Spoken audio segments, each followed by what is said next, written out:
around Dodge City and in the territory on West, there's just one way to handle the killers and the spoilers, and that's with a U.S. Marshal and the smell of Gunsmoke.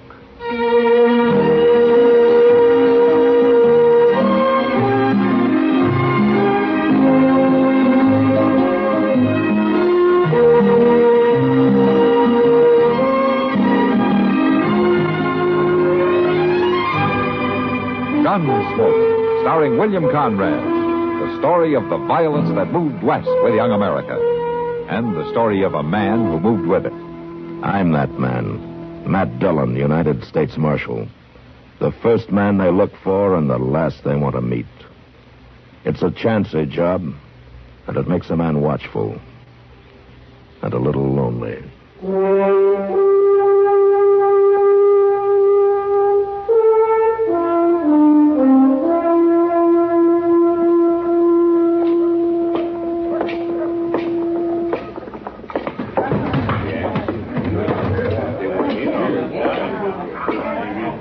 You're a stranger in Dodge, Marshal. Oh, I've been gone a week, Sam.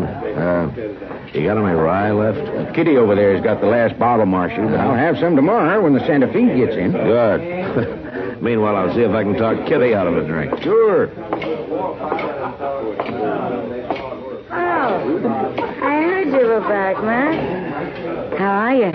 You, saving that bottle for me, Kitty? Oh, you know I never drink rye. Thanks.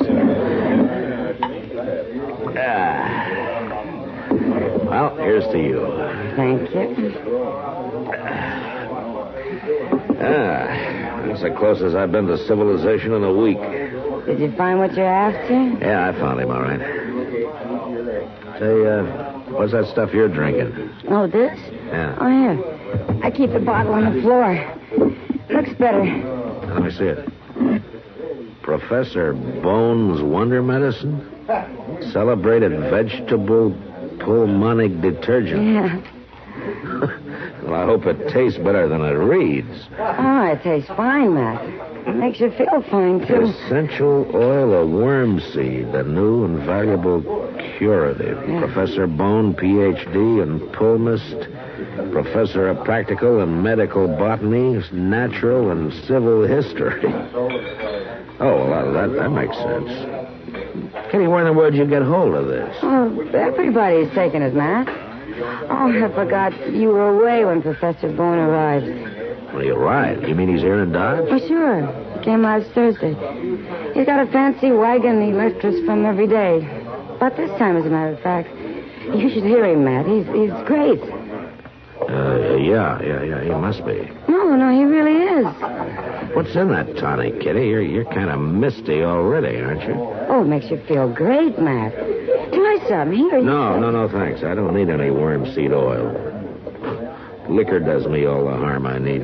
You'll buy some. Once you've heard him talk. He's awful smart, Matt. Yeah, well, he must be. He's a professor. It says so on the bottle. Oh, I don't care if he's a professor or not.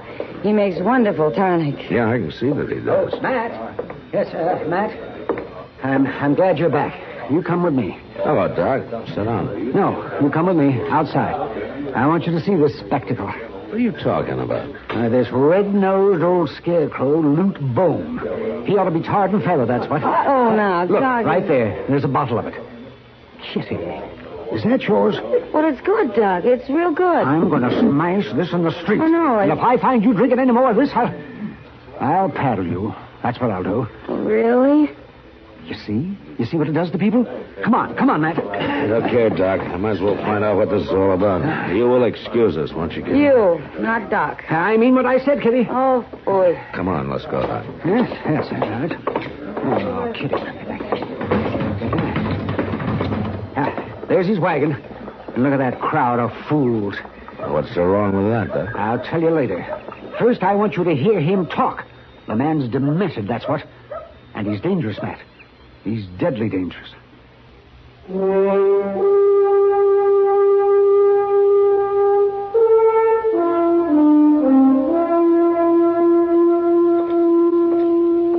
Yeah, there he is, Matt. See? Yes. Right down there where the crowd is. He's standing in the back of his wagon. You see? He's finished entertaining them now. We're just in time for the serious part. So come on, hurry along now. I am, Doc. I am. For this famous elixir, while serving as personal surgeon to the King of Santo del Rio. Oh, that liar. Just take it easy, Doc. Let's Wonder listen. medicine has cured more than 3,000 cases of ague, 2,500 of chronic inflammatory rheumatism, 2,000 of green sickness, 1,000 of mercurial diseases, 1,500 of liver affections, and 6,000 of general debility. He ought to be hung. It purifies, cleanses, and strengthens the fountain springs of life, and infuses new vigor throughout the entire body. In fact, my friends, Professor Bones' Wonder Medicine will cure all disorders incident to the human race, without exception, no matter what the age, circumstance, or place of residence of the afflicted patient. Hey, Professor, I live over near Stinking Springs. Will it cure me? You are drunk. Quite a day ever since I was weaned, Professor. I pity you, my friend. Professor, when I was 12, I got drunk and went to sleep in a hackberry tree. I never did find out how I got down. Oh, don't laugh. Ladies and gentlemen, don't laugh. Pity the poor man, the poor wretch. Whiskey has him crushed in its foul trap. His eyes rheumy, his brains awash, his manhood's gone. Now, you shut up. Whiskey, I tell you, whiskey did it. Now, any more talk about me, and I'll put a bullet in you, Professor. Evil man, drunken specter. I'm telling you no more. No more. That's right. Now, ladies and gentlemen, about to appear on the wagon beside me is a man you all know and respect. One of your finest and most worthy citizens. A man whose very presence contributes mightily to the progress of your fair town. A man whose soul is pure, but whose body has been the host of 5 separate diseases, any one of which would soon have been fatal. But now he is saved. 3 bottles of Professor Bones' Wonder Medicine has done it. And here he is, to tell you of this miraculous cure in his own words. Step forward, sir, and speak. Speak for the sake of your fellow man. Great heavens, Matt. It's Chester. Yeah. Hey, Chester. Oh, Mr. Dillon. Get down off there. Yes, sir. But, my dear man, you've got to talk to the Come on, hurry it up, Oh, Chester. who are you, sir? What are you doing? Now, you come back here, you. Come Go on back. with your lecture, Professor. Never mind about him. Hey, Professor. What? Professor, that stuff for your cure anything? Anything, my friend. Every disorder known to medical faculty. Well, my old man, he's 80, and he got a bean stuck in his throat. Now, shut up, all of you. It's true. Professor, how about that? I'll come to see your father, sir. I'll visit him as soon as I am able to pass a few bottles down among the good people gathered here. Hello, Mr. Dillon. Doc. Come on, let's get out of here. Chester, of all people. Well, now. Oh, I suppose he's got you all doped up with that stuff, too, Chester. Oh, it makes you feel great, Doc. Is that why you were up there? Well, no, sir. I got a deal with the professor for my spare time. See, Mr. Dillon, he pays me $1 a day and gives me all the medicine I can drink free. Oh, it's idiots like you that make it possible for such quackery, Chester. Oh, now, Doc, I'm not no idiot. Well, you should have been acting like one. Well, that's not what's important. Matt, I've analyzed some of Bones' so-called medicine. It's got opium in it, for one thing. Oh, you think it's dangerous, Of Doc? course it is. People can get in the habit. And what's worse, if something is wrong with them and they're taking that stuff, they wouldn't find it out until it's too late. You gotta stop this business, Matt. Yeah, I suppose you're right, Doc. Either you stop him or, by heaven, I'll shoot him. I'm serious, Matt. All right, Doc, I'll talk to him a little later. In the meantime, you stay away from him, Chester. Well, I'm sorry, Mr. Dillon. I didn't know.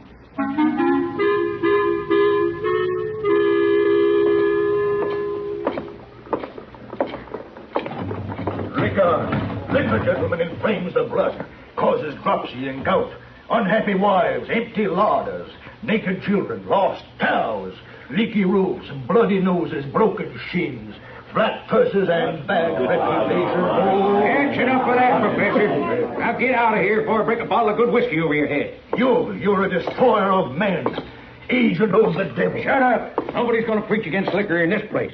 I'll fix you good. All right, hold it, Sam. Professor Bone, I'd like to have a word with you. Who are you, sir? I'm a U.S. Marshal. Now, let's sit over at that table over there, huh? Come on. I am at your service, Marshal.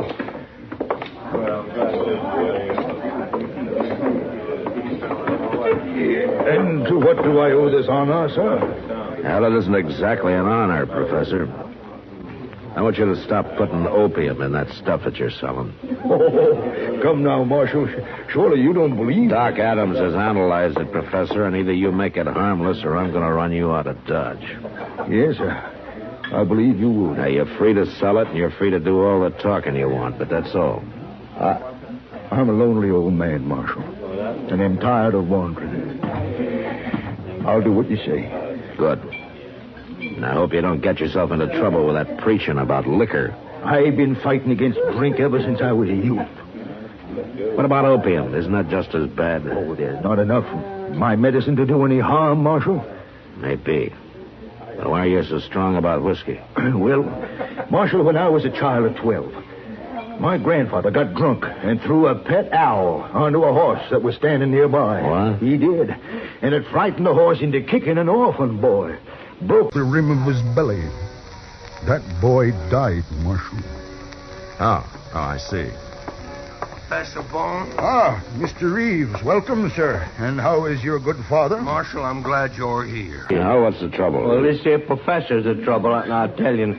Now, my old man, he had a bean stuck in his throat, and the professor, he told me give him a steam bath and then throw cold water on him. And I was doing it. Well, what for? Well, so as he'd catch a cold and cough and bring up the bean? No, of all. But it didn't work, Mr. Well, Reeves? it's killed him. My old man is dead. Dead? Good heavens. And I'm going to kill you for it, Professor. No, you won't, Reeves. Well, no man can die of a mere cold, Mr. Reeves. Something must have gone wrong. Oh, something went wrong, all right. Come on, we'll get Doc and go see what this is all about. And you get the idea of shooting anybody out of your head, Reeves. Maybe I will.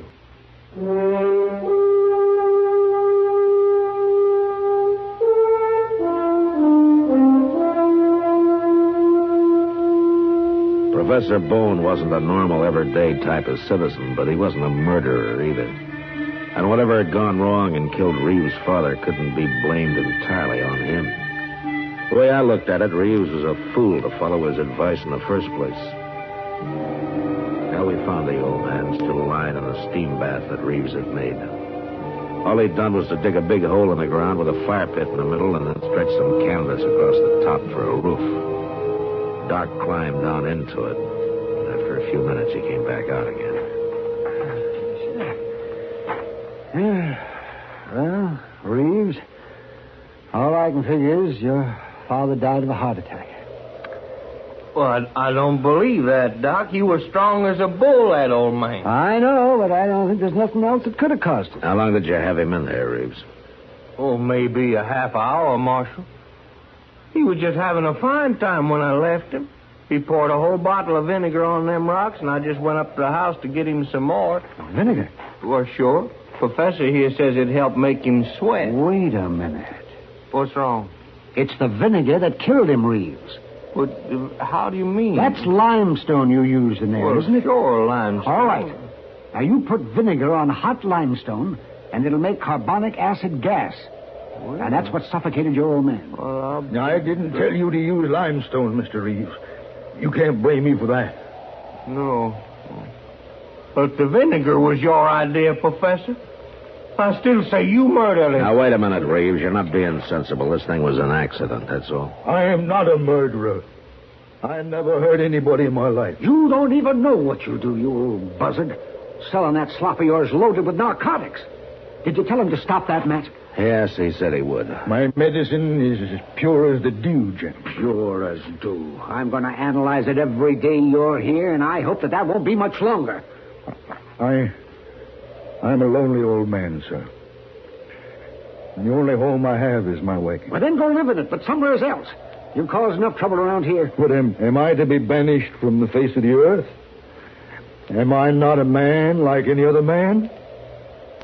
Do you think I have no heart, no feelings, no soul? Oh, why don't you shut up and get out of here, Professor?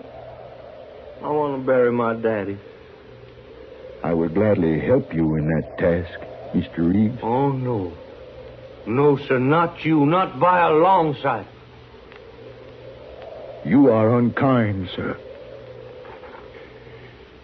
Gentlemen, I take my leave of you.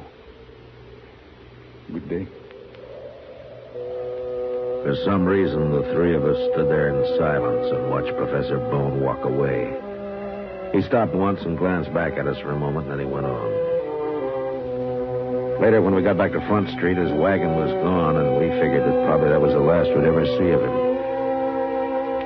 Dodge was fairly quiet that night, and when somebody reported seeing a fire of some kind out on the prairie, I decided I might as well ride out and have a look. Well, there's no flames left, Mr. Dillon. It must be all burnt out. I don't remember a house of any kind around here. I wonder what it was. Maybe just a prairie fire that didn't really get started.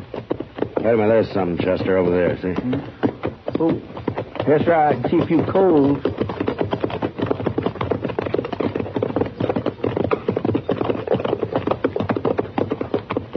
Like a wagon, Mr. Dillon.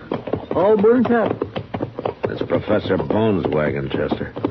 By golly, you're right. And that's his horse, too. Professor? Professor Bone? Come on, let's take a look. Where in the world do you reckon he could be, Mr. Dillon? I don't know, Chester. Here, look out now. I'm going to try to move something.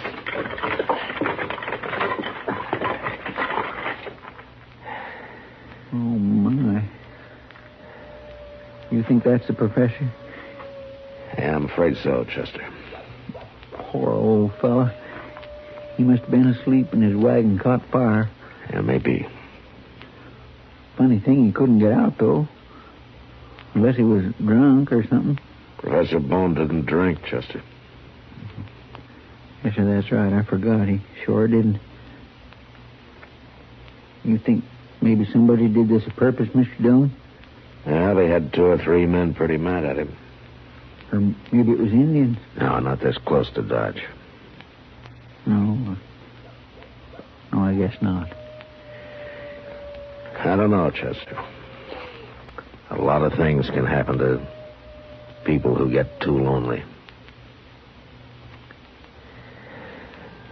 Well, come on, let's get out of here. I'll take care of him in the morning.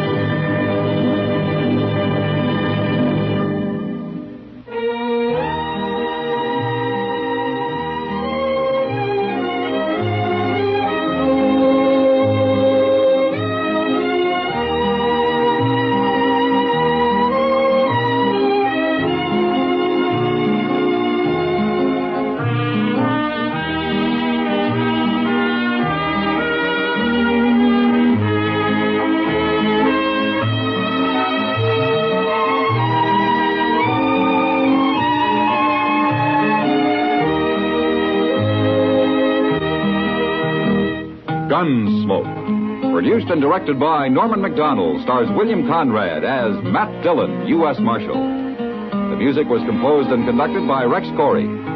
Sound patterns were composed by Ray Kemper and Bill James. Featured in the cast were Parley Bear as Chester, Howard McNear as Doc, and Georgia Ellis as Kitty.